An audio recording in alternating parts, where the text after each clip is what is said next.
हमारे साथ संजय यादव जी हैं जो कि एमडी हैं फिल्बी रियल एस्टेट के। सबसे पहले संजय यादव जी, मैं आपके पास आना चाहूँगा सर, और सीधा सवाल मेरा आपसे है क्योंकि आप रियल एस्टेट से जुड़े हुए हैं। देखिए, आप रियल एस्टेट में हमने देखा है कि बहुत सारी समस्याएं पहले लोगों को आती थी। जो बिल्डर हैं उनकी अपनी शिकायतें होती, बायर है जो उनकी अपनी शिकायतें होती थी, लेकिन जब से रेरा, जिसको हरियाणा में हरेरा कहा जाता है, जब से वो आया है तब से कहा यह जाता है कि भाई जो चैलेंजेस थे उनमें अब कमी आई है और कहीं ना कहीं अब ये जो सेक्टर है वो रफ्तार पकड़ रहा है। आप सहमत हैं इससे? माइक लीजिए सर, माइक। अमित जी, मैं बिल्कुल सहमत हूँ। रियल एस्टेट सेक्टर अब काफ़ी रफ्तार पकड़ी और ख़ास तौर पे अगर आप नोटिस करो पिछले 2 साल में कोरोना के बाद जो रफ्तार गुड़गांव ने आप पकड़ी है वो तारीफ़ काबिल है।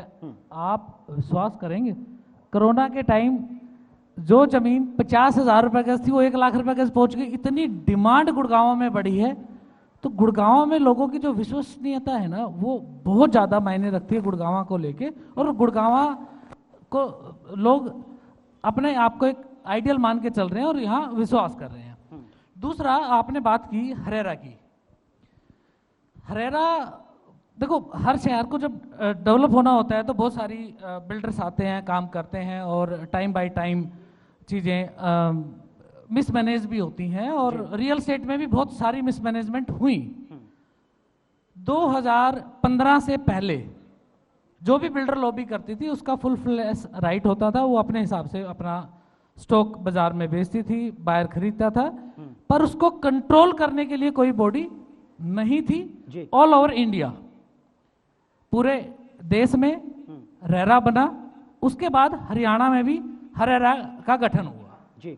हरेरा का गठन होने के बाद अब बिल्डर्स पर नकेल है, उन पर शिकंजा सरकार का चलता है। मैं थोड़ा सा आपको और एक्सप्लेन कर दूं जी। यहाँ बहुत सारे लोग बैठे हैं तो इससे उनको भी फायदा होगा जी। जरूर। हरेरा काम कैसे करता है?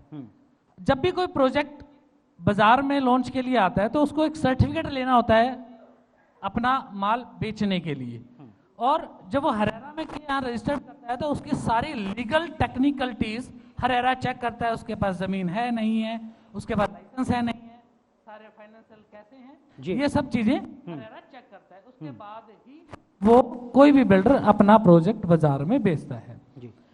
ठीक है, ठीक है जी। इसके मैं एक मिनट और लूंगा आपका। बिल्कुल संजय जी। तो जब ये मार्केट में सेल होती है तो उस टाइम पर जितना भी पैसा बतौर रिवेन्यू आता है उसका 70% ऑफ द फंड वो हरेरा के अंडर एक एस्क्रो अकाउंट होता है, उसमें जमा रहता है। जब तक बिल्डर प्रोजेक्ट कंप्लीट नहीं करेगा तब तक वो उस पैसे को नहीं निकाल सकता। ये हरेरा की ब्यूटी है। पर इसमें एक पेच फंसता है।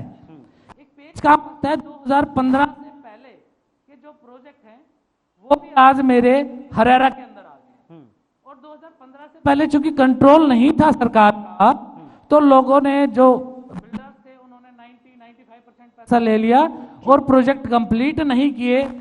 अब समस्या वहां अड़ती है कि प्रोजेक्ट में पैसा आ गया 95%, लागत बाकी है 30-40% की, तो जो बीच का गैप है जी वो कहां से आए?